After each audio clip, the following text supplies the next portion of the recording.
ಎಲ್ರಿಗೂ ನನ್ನ ಬಸವ ಪ್ರಣಾಮಗಳು. ಧರ್ಮ ಮತ್ತು ದೇವರ ನಡುವಿನ ಒಂದು ಸಣ್ಣ ವ್ಯತ್ಯಾಸವನ್ನು ನೀವು ಗುರುತಿಸಿಕೊಳ್ಳುವ ಅಗತ್ಯ ಇದೆ. ಧರ್ಮವೇ ಬೇರೆ, ದೇವರೇ ಬೇರೆ ಅಂತೇಳಿ.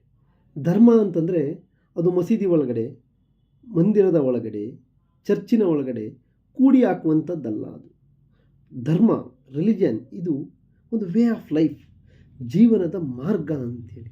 ಏನು ಜೀವನದ ಮಾರ್ಗ ಅಂತಂದರೆ, ಹಸಿದವನಿಗೆ ಒಂದು ತುತ್ತು ಅನ್ನ ಸಿಗಬೇಕು ಅಂತ ಬಯಸುವುದಿದೆಯಲ್ಲ, ಅದು ಧರ್ಮ ಅಂತ. ಬಾಯಾರಿ ಬಂದವನಿಗೆ ಒಂದು ಬಗಸೆ ನೀರನ್ನು ಕೊಡುವಂಥದ್ದು ಧರ್ಮ ಅಂತೇಳಿ.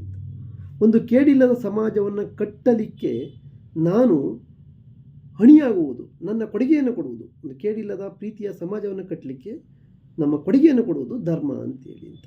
ಲಿಂಗಭೇದ ಮಾಡದೇ ಇರುವಂಥದ್ದು, ಜಾತಿ ಭೇದ ಮಾಡದೇ ಇರುವಂಥದ್ದು, ಧರ್ಮ ಭೇದ ಮಾಡದೇ ಇರುವಂಥದ್ದು, ಬಣ್ಣದ ಭೇದ ಮಾಡದೇ ಇರುವಂಥದ್ದು, ಅಥವಾ ಒಂದು ಶ್ರೀಮಂತ ಇವನು ಬಡವ ಎನ್ನುವಂಥ ಭೇದವನ್ನು ಮಾಡದೇ ಇರುವಂಥದ್ದು,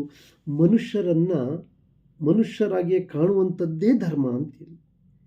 ಅದನ್ನು ಬಿಟ್ಟು ನಾವು ಒಬ್ಬ ಹಿಂದೂ ಮುಸಲ್ಮಾನ್ ವಿರುದ್ಧ, ಅಥವಾ ಮುಸಲ್ಮಾನ್ ಹಿಂದೂಗಳ ವಿರುದ್ಧ, ಹಿಂದೂ ಮುಸಲ್ಮಾನರ ವಿರುದ್ಧ ಒಬ್ಬ ಕ್ರೈಸ್ತರು ಅಥವಾ ಯಾವುದೇ ಧರ್ಮದ ವಕ್ತಾರರು ತನ್ನ ಧರ್ಮವನ್ನು ಅತಿಯಾಗಿ ಸಮರ್ಥಿಸಿಕೊಳ್ಳುವ ಮೂಲಕ ಅಥವಾ ಮತ್ತೊಂದು ಧರ್ಮವನ್ನು ಅತಿಯಾಗಿ ಹೀಯಾಳಿಸುವುದರ ಮೂಲಕ ಕಟ್ಟುವಂಥದ್ದು ಧರ್ಮವೇ ಅಲ್ಲ.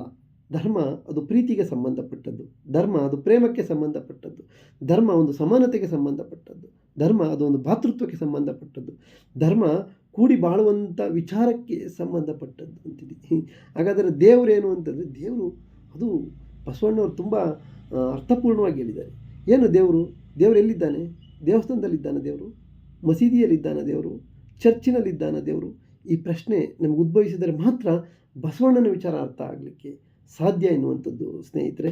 ಜಗದಗಲ, ಮುಗಿಲಗಲ, ಮಿಗೆಯಗಲ, ಪಾತಾಳದಿಂದ ಹತ್ತತ್ತ ಪಾದಗಳು, ದೇವರ ಪಾದಗಳು ಪಾತಾಳದಿಂದ ಹತ್ತತ್ತ, ಬ್ರಹ್ಮಾಂಡದಿಂದ ಹತ್ತತ್ತ ಶ್ರೀಮುಕುಟ, ಬ್ರಹ್ಮಾಂಡದಿಂದ ಹತ್ತತ್ತ ಶ್ರೀಮುಕುಟ. ದೇವರ ಮುಖ ಬ್ರಹ್ಮಾಂಡದಿಂದ ಮೇಲೆ ಇರುವಂಥದ್ದು, ಪಾದ ಪಾತಾಳದಿಂದ ಕೆಳಗೆ ಇರುವಂಥದ್ದು, ಅಗಮ್ಯ, ಅದು ಕಾಣುವುದಿಲ್ಲ, ಅದು ಅಗೋಚರ.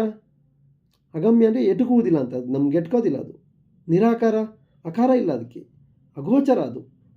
ಇಂಥ ಅಪ್ರತಿಮ ಲಿಂಗವೇ ಕೂಡಲ ಸಂಗಮ ದೇವಯ್ಯ ಅಂತೇಳಿ ಬಸವಣ್ಣವರು ಹೇಳಿದ್ದು. ದೇವರು ಅಷ್ಟು ದೊಡ್ಡ ಮಟ್ಟದ ವಿಚಾರ ಅದು, ದೇವರು ಅನ್ನುವಂಥ ವಿಷಯ. ಅದು ಪಂಚಭೂತಗಳಿಗೆ ಸಂಬಂಧಪಟ್ಟದ್ದು. ದೇವರು ಮತ್ತು ಧರ್ಮವನ್ನು ಕಲಸಿ ಎರಡನ್ನೂ ಒಟ್ಟಿಗೆ ತೆಗೆದುಕೊಂಡು ಹೋಗ್ತಕ್ಕಂತಹ ರಾಜಕೀಯ ವ್ಯವಸ್ಥೆಯ ಕಾರಣಕ್ಕೆ ಧರ್ಮ ಮತ್ತು ದೇವರನ್ನು ಒಂದು ಮಾಡಿದರೆ ಹೊರತು, ಧಾರ್ಮಿಕ ವ್ಯವಸ್ಥೆಯಲ್ಲಿ, ದೇವರ ವ್ಯವಸ್ಥೆಯಲ್ಲಿ ಧರ್ಮವೇ ಬೇರೆ, ದೇವರೇ ಬೇರೆ ಎನ್ನುವಂಥದ್ದನ್ನು ನಾವು ಮತ್ತೆ ಮನನ ಮಾಡ್ಕೊಳ್ಬೇಕಾಗಿದೆ ಸ್ನೇಹಿತರೆ. ನಮಸ್ತೆ.